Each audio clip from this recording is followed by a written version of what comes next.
Assalamualaikum. Waalaikumsalam warahmatullahi wabarakatuh.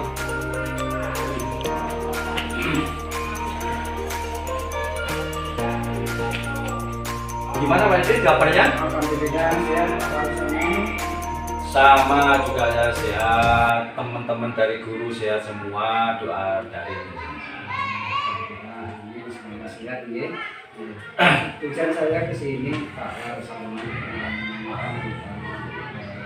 progres IKN. Ya. Sama pelaksanaan IKN di LCS. Terima kasih Pak Edi. Alhamdulillah sudah meluangkan waktu untuk datang ke SDN sebelum 2. Ini perlu saya sampaikan kepada teman jenengan, sampai laporkan tentang masalah progres dari IKN. Kebetulan memang di sini SDN Sebulung 2 ini memang masuk di dalam sekolah penggerak. Kita masuk di dalam pembuatan IKN itu masuk di tahun 2022. Kemudian dari progres itu kita sudah melaksanakan di tahun 2022 sampai saat ini kita sudah melaksanakan pembelajaran yang masuk di dalam kurikulum Merdeka. Bahkan juga nanti sudah sampai ke program P5-nya. Jadi alhamdulillah teman-teman kerja teman-teman itu sangat bagus, sangat giat, sehingga kurikulum pun bisa kita buat dari tahun ajaran 2022-2023 dan yang terbaru ini adalah tahun 2023 dan 2024. Untuk IKN apa sudah disosialisasikan Pak di tingkat lembaga? Alhamdulillah untuk tahun pertama kita sudah mensosialisasikan terutama kepada guru-guru, karena di dalam PSP itu kita wajib untuk melaksanakan IHT karena harus ada terbentuk namanya komite pembelajar. Komite pembelajar itu diambil dari 2 guru kelas bawah dan kelas atas.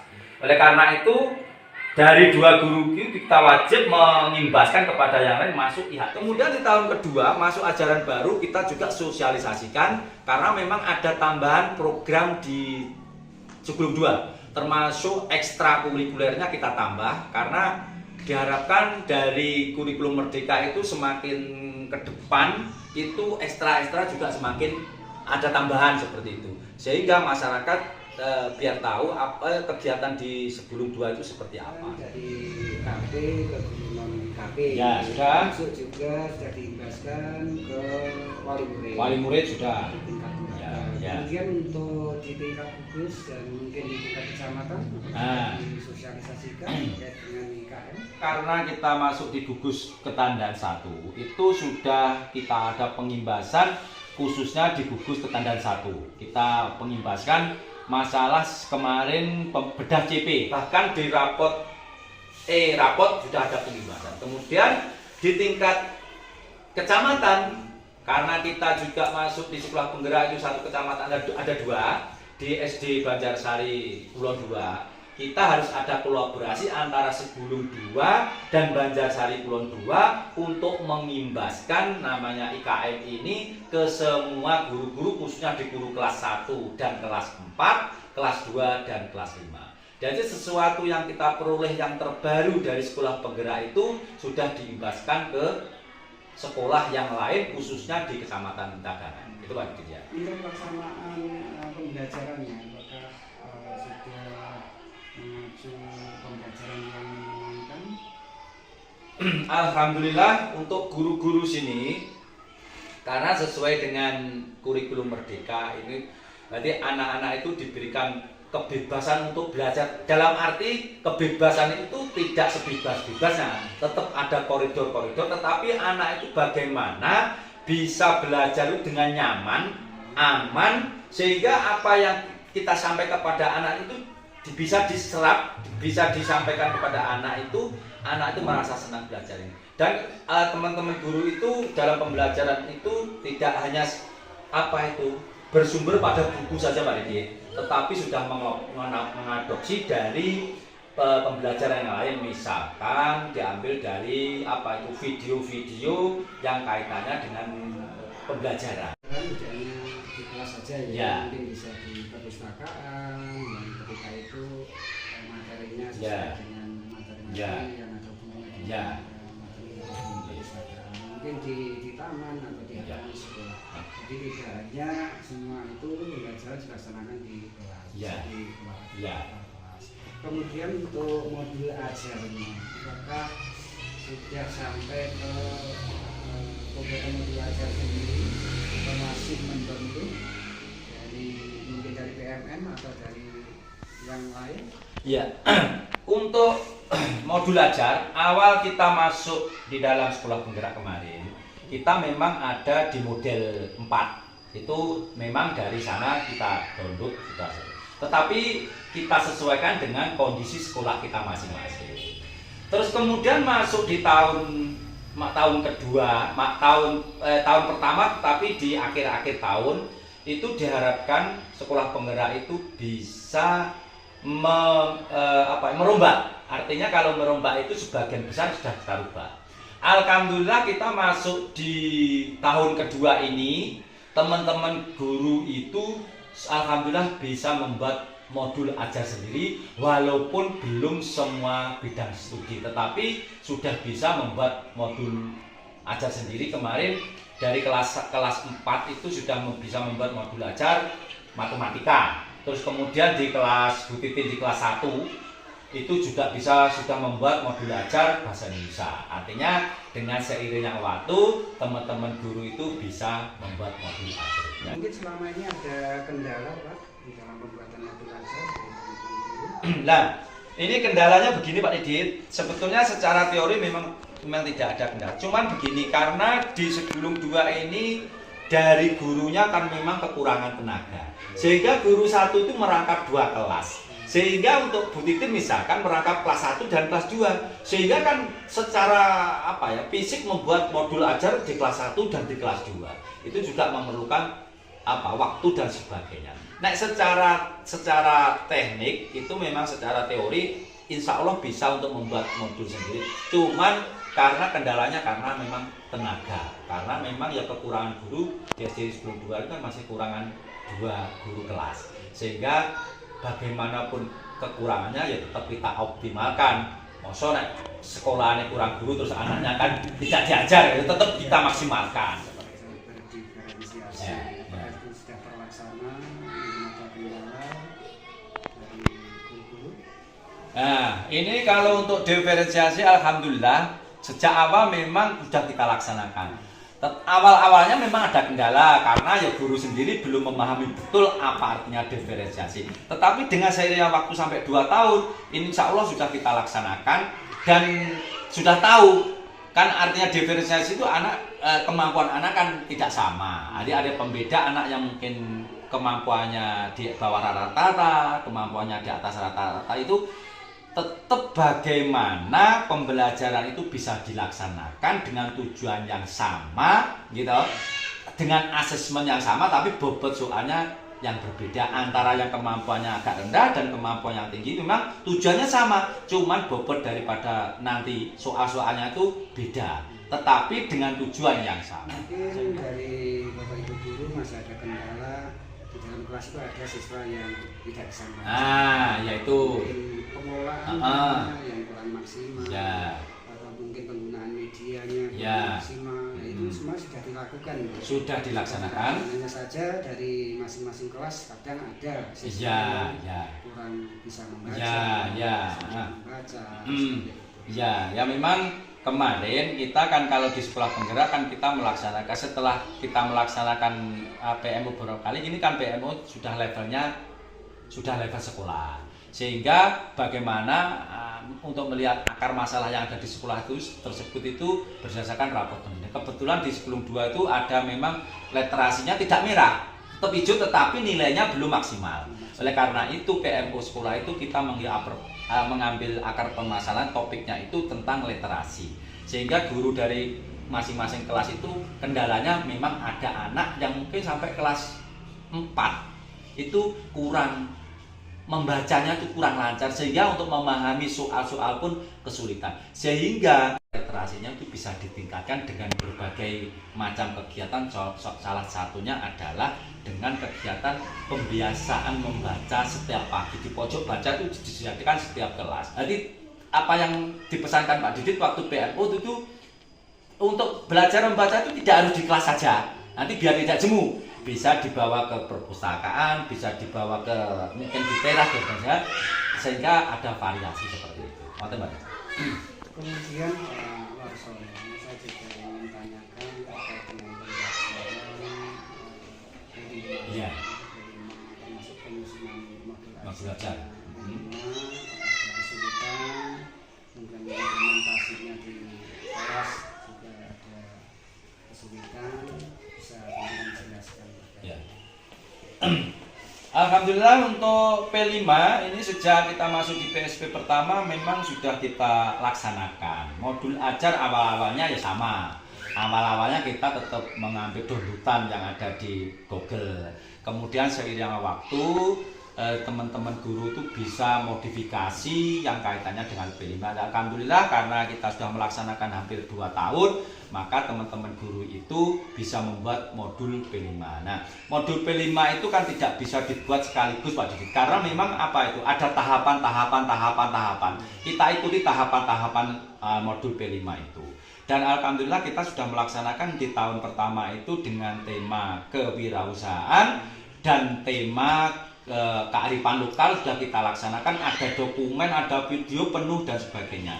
Nah untuk di tahun ini, di ajaran baru ini juga kita mengambil hidup berkelanjutan dengan memanfaatkan daun cengkeh nanti kita olah menjadi minyak cengkeh. Karena apa kok kita mengambil itu? Karena di daerah sekitar sini banyak daun-daun cengkeh, kearifan lokal sini cengkeh, sehingga anak itu biar tahu ternyata daun cengkeh itu bisa dibuat minyak, tidak hanya sekedar mungkin dikumpulkan, dibakar atau dikumpulkan terus dibeli orang seperti itu. Nah dibeli orang itu untuk apa, anak-anak kan belum tahu. Nah itu tema itu kita laksanakan nanti sama di kelas 1, kelas 2, kelas 4 dan kelas 5 temanya sama, tetapi nanti pelaksanaan beda. Mungkin di kelas 1, kelas 2 ada gurunya itu bisa menyampaikan kepada anak biar bisa memilih dan memilah pohon cengkeh. Kemudian nanti prakteknya untuk membuat cengkeh itu di kelas 4 dan kelas 5 seperti itu. Untuk semester 1 tadi? Semester 1 kita mengambil semester 1 ini hidup berkelanjutan. Hidup berkelanjutan. Ya. Semester 2 kita mengambil kearifan lokal ya. Kearifan lokal dengan mengolah kelapa. Kelapa itu dijadikan natan de coco. Karena di sini pohon kelapa banyak sekali, sehingga untuk kelapa tidak hanya dimakan kelapanya, bisa dibentuk nata de coco. Prosesnya seperti apa nanti biar anak-anak juga tahu seperti itu. Kemudian untuk PMM gimana Pak? Nah, apakah dari teman-teman itu sudah betul-betul mengerjakan sampai tuntas? Karena untuk PMM itu terus selalu berkembang, bertambah. Ini untuk terkait dengan PMM itu dikondisikan, artinya teman-teman dengan pelatihan mandiri itu akan bermanfaat sebagai referensi, mungkin ada kaitannya dengan membaca. Jadi selama ini bagaimana untuk pelaksanaan PMM? Untuk PMM kemarin begini, memang di awal-awal pada waktu masuk itu memang kan tugas mandiri itu memang ada di PMM semua. Alhamdulillah untuk teman-teman pada waktu itu juga bisa mengerjakan semuanya, dan alhamdulillah juga dapat piagam. Terus karena di tengah-tengah ini karena juga kesibukan bersama-sama luar biasa, akhirnya ada agak kurang maksimal lagi, istilah seperti itu. Tetapi di akhir ini kita maksimalkan lagi karena apa? Di PMM itu banyak sekali manfaatnya. Sebagian dari teman-teman sudah mendapatkan sertifikat. Artinya sudah sampai ke aksi nyata. Ini mohon Pak Warsono, mungkin dari teman-teman yang lain yang belum sampai ke aksi nyata untuk terus diberi semangat sehingga bisa mencapai apa yang diharapkan.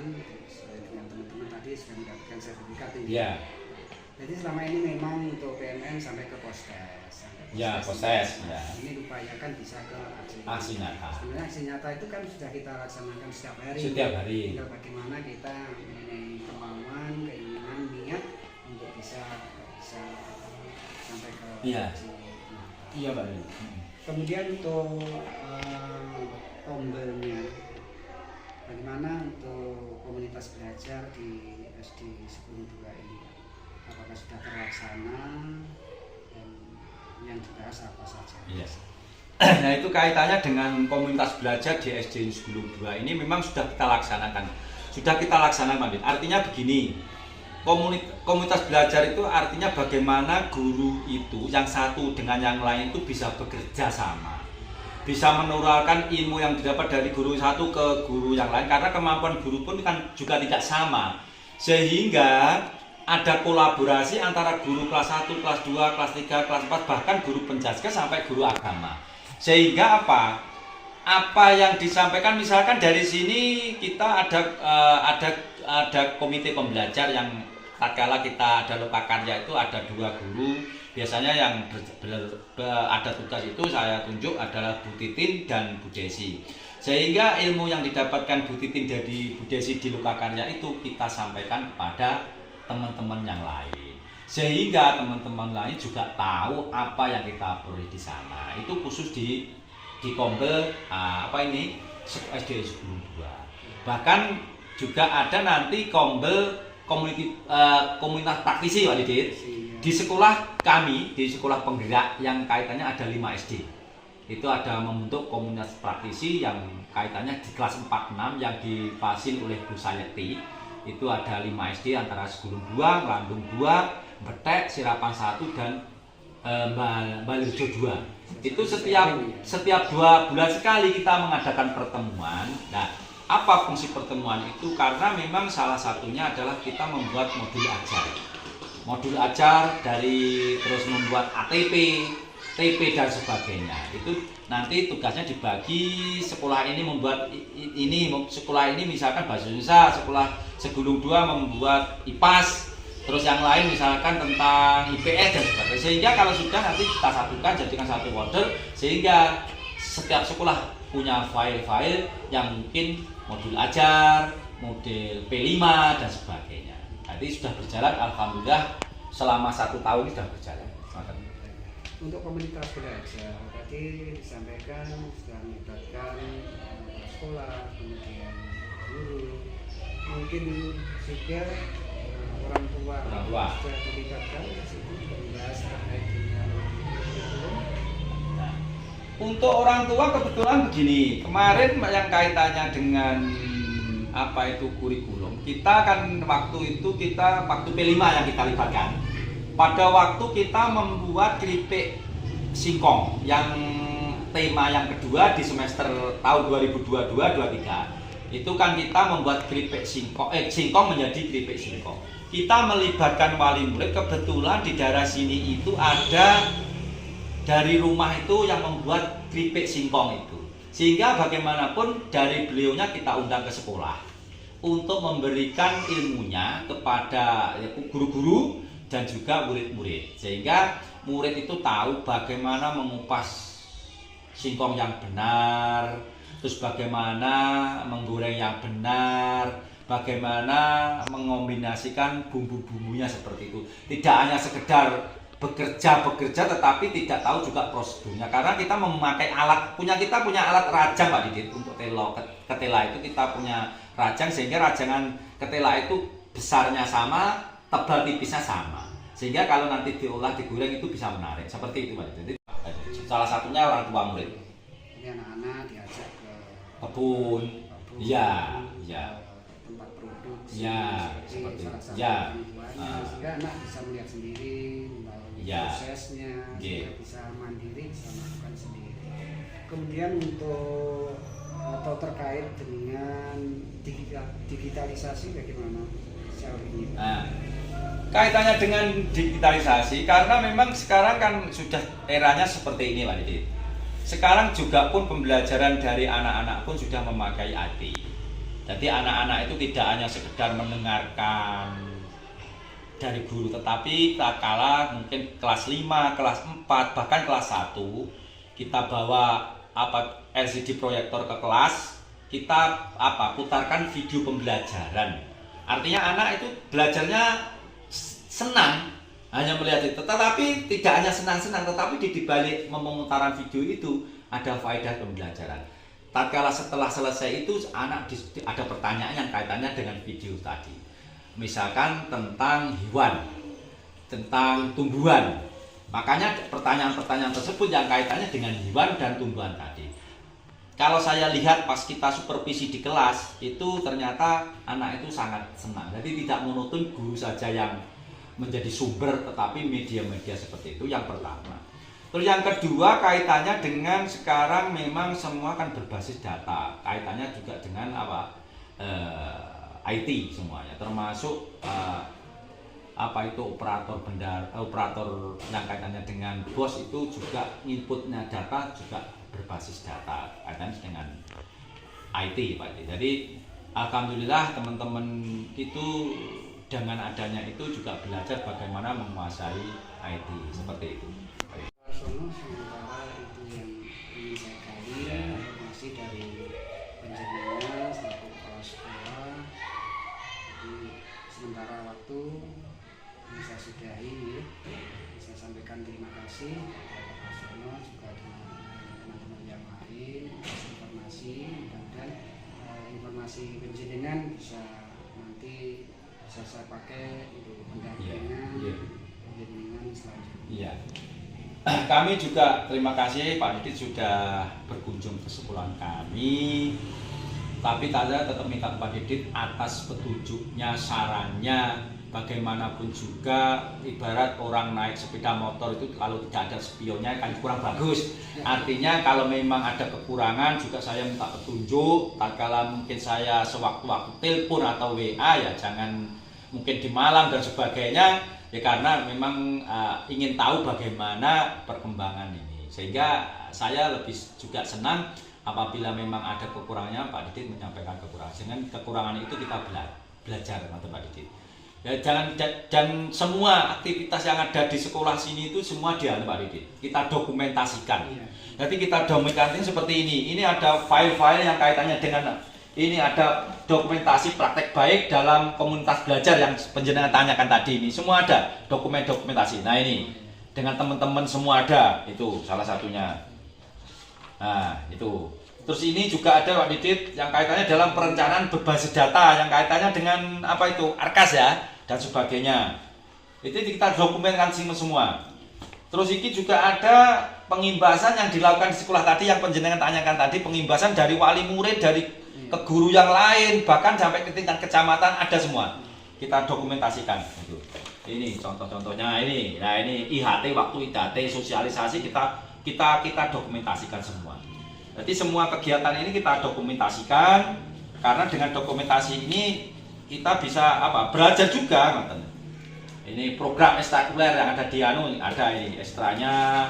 Nah, ini pramuka. Ada semua, drum band. Nah, ini ada semuanya. Alhamdulillah teman-teman ini sangat semangat sekali Pak Didit. Terima kasih sudah terdokumentasi semuanya, termasuk juga mungkin video. Nah, P5. Ini terus dilengkapi ya nanti tingkatkan lagi. Alhamdulillah Pak Didit. Tapi yang jelas yang sudah ada ini sudah cukup bagus. Ya, terima kasih. Tetap nanti minta saran dan kritik Pak Didit ya. Dan terima kasih penjenengan sudah sampai ke sini. Mungkin ada kekurangannya, kami mohon maaf. Sebesar-besarnya.